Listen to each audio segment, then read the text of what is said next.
நவ கிரகங்களை அறிவோம் ஜோதிட சேனலுக்கு உங்களை அன்போடு வரவேற்கிறேன். இந்த பதிவில் காண இருப்பது மரண சாஸ்திரம், அதாவது நோய், விபத்து, மரணம் எந்த காலகட்டத்தில் வரும் என்பதை இந்த பதிவில் தெளிவாக காணலாம். இந்த பதிவு அனைவருக்கும் பயனுள்ளதாக இருக்கும். இந்த பதிவு கடைசி வரை கேட்டு பயன்பெறுங்க. நம்முடைய சேனலை சப்ஸ்கிரைப் செய்யாத அன்பர்கள் சப்ஸ்கிரைப் செய்து கூடவே இருக்கின்ற ஆல் பட்டன் அழுத்திங்க. இந்த பதிவு உங்களுக்கு பிடிச்சிருந்தா லைக் பண்ணுங்கள், நண்பர்களுக்கு ஷேர் செய்யுங்க. இந்த பூமி பஞ்சபூதங்களால் இயங்கி கொண்டிருக்கிறது. அதாவது நிலம், நெருப்பு, நீர், காற்று, ஆகாயம் என்று பஞ்சபூத தத்துவங்களால் இயங்கி கொண்டிருக்கிறது. இந்த பஞ்சபூதங்களில் காற்று மிகவும் சக்தி வாய்ந்தது. நிலத்தை மண்ணை கண்ணால் பார்க்கலாம், நெருப்பை கண்ணால் பார்க்கலாம், நீரை கண்ணால் பார்க்கலாம். ஆனால் காற்றை யாராலும் கண்ணால் பார்க்க முடியாது. ஒரு மனிதன் அதிக நாள், பல வருடங்கள், ஒரு 80-90 வரைக்கும் உயிரோடு வாழ வேண்டுமென்றால் காற்று, சுவாசிக்கக்கூடிய காற்று மிக மிக முக்கியம். அதனால் எல்லோருமே நுரையீரலை பத்திரமா பார்த்துக்கணும். 4 பஞ்சபூதங்களை பார்த்தீங்கன்னா விலங்குகள், மனிதர்கள் எல்லாமே அனுபவிக்கிறோம். ஆகாயத்தை ஆளக்கூடியது குரு பகவான். கோச்சாரத்தில் குரு பகவான் வக்கரமாகக்கூடிய காலகட்டத்தில் அதிக மரணங்கள் ஏற்படும். கோச்சாரத்தில் குரு பகவான் வக்கரமாகக்கூடிய காலகட்டத்தில் அதிக விபத்துகள், கூண்டோடு கூட்டம் கூட்டமாக இறக்கக்கூடிய காலகட்டம்லாம் கோச்சாரத்தில் குரு பகவான் வக்கரமாகக்கூடிய காலகட்டம். சுய ஜாதகத்தில் சந்திர பகவான் நல்ல நிலையில் இருக்க வேண்டும். சுய ஜாதகத்தில் சந்திர பகவான் பாவ கிரகங்களோடு சேராமல் சந்திரன் நல்ல நிலையில் இருக்க வேண்டும். ஏன்னா சந்திரன் தான் உடம்பு. இந்த உடம்பு நல்லா இருந்தால் தான் 70 வயது, 80 வயது, 90 வயது, 100 வயது வரை ஆரோக்கியத்தோடு நீண்ட ஆயுளோடு வாழ முடியும். இந்த உடம்பு நல்லா இல்லைன்னா, இந்த உடம்பில் ஏதாவது நோய் நொடி வந்துச்சுன்னா சீக்கிரம் மரணத்திற்கு செல்லக்கூடிய சூழ்நிலை ஏற்பட்டுவிடும். சந்திர பகவானோடு, அதாவது ஜாதகத்தில் சந்திரனோடு செவ்வாய், சந்திரனுக்கு 4வது வீட்டில் செவ்வாய், சந்திரனுக்கு 8வது வீட்டில் செவ்வாய் நின்றால் பார்த்தீங்கன்னா அந்த ஜாதகன் வாழ்நாளில் ஒரு நாள்னாச்சும் தன்னுடைய உடம்புல இருந்து ஓசு வழியாக, டீப்பு வழியாக ரத்தம் வெளியே போய் மீண்டும் தன்னுடைய உடம்புல சேருவதை அந்த ஜாதகன் கண் முன்பே காணலாம்.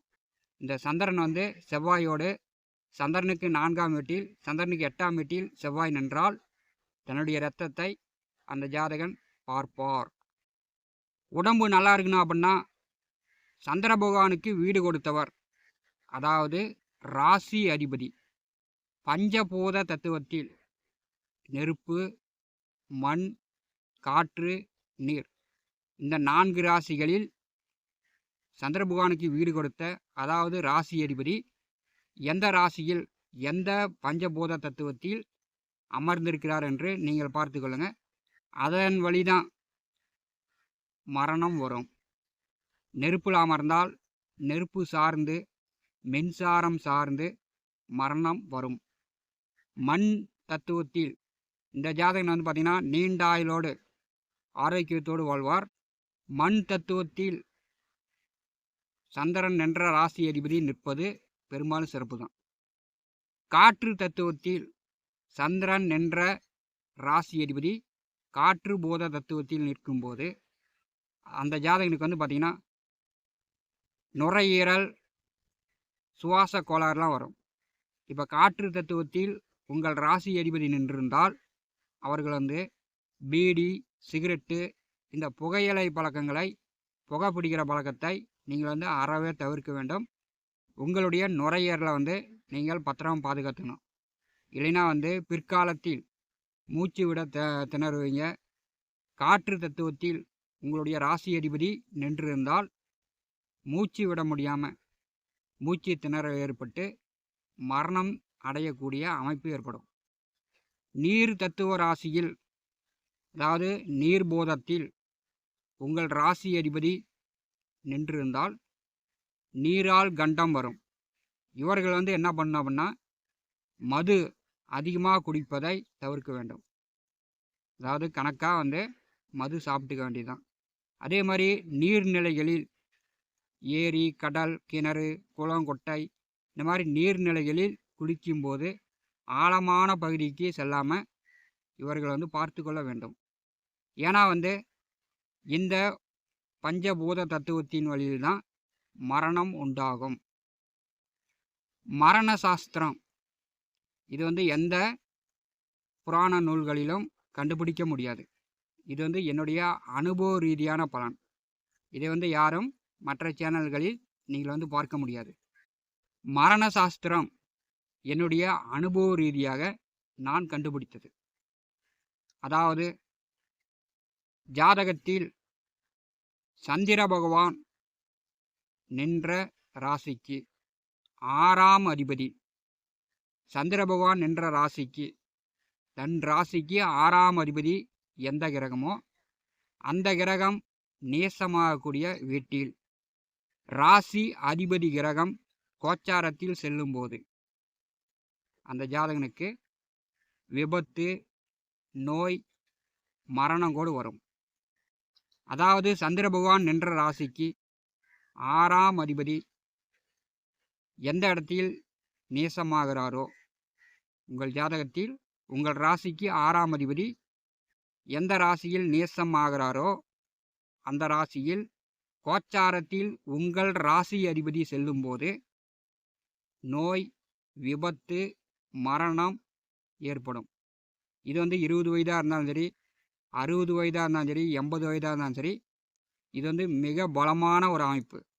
இதை நீங்கள் உங்கள் அனுபவத்தில் பார்த்து தெரிந்து கொள்ளலாம். இந்த காலகட்டத்தில் மிக மிக கவனமாக இருக்க வேண்டும். இரண்டாவது பார்த்தீங்கன்னா, ஒரு குடும்பத்தில் 4 பேர் இருக்கலாம், 5 பேர் இருக்கலாம், 6 பேர், 10 பேர். ஒரு குடும்பத்தில் குடும்ப நபர்கள், அதாவது பெற்றோர்கள், உடன் பிறந்தவர்கள், கணவன், மனைவி, குழந்தைகள் என்று ஒரு குடும்பத்தில் இருக்கக்கூடிய நபர்கள்.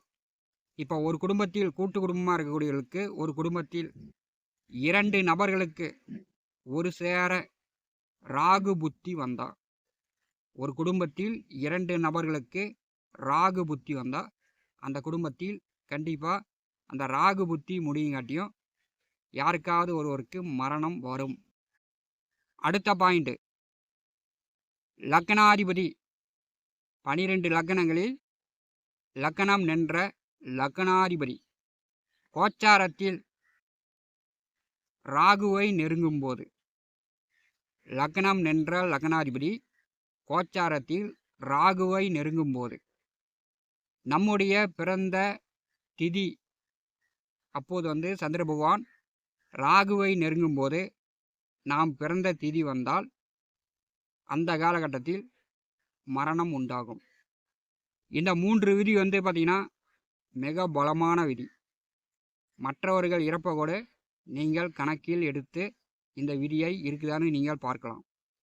இந்த விதி கண்டிப்பாக பொருந்தும். இதை சார்ந்து தான் ஒருவருக்கு மரணம் வருகிறது.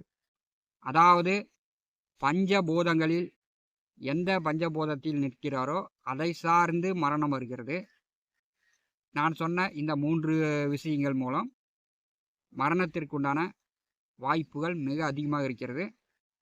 இந்த காலகட்டத்தை நீங்கள் பார்த்து உங்கள் ராசி அதிபதி கோச்சாரத்தில் உங்கள் ராசிக்கு 6ஆம் அதிபதி நீசமாகக்கூடிய வீட்டில் செல்லும்போது நீங்கள் மிக மிக கவனமாக இருக்க வேண்டும். அப்படி இருந்தால் ஓரளவு விபத்தில்லாமல் தப்பித்து கொள்ளலாம். அப்போது கடுமையான நோய் வந்துச்சுன்னா ட்ரீட்மெண்ட் பண்ணலாம். மீறி போச்சுன்னா மரணம் வருவதை யாராலும் தடுக்க முடியாது. நவ கிரகங்களை அறிவோம் ஜோதிட சேனலில் தினந்தோறும் ஜோதிட பலன்கள் பதிவிடப்படும். நம்முடைய சேனலை பார்த்து கொண்டிருக்கக்கூடிய அன்பர்கள், இதுவரை சப்ஸ்கிரைப் செய்யாத அன்பர்கள் மறக்காமல் சப்ஸ்கிரைப் செய்து கூடவே இருக்கின்ற ஆல் பட்டன் அழுத்திங்க. நன்றி, வணக்கம்.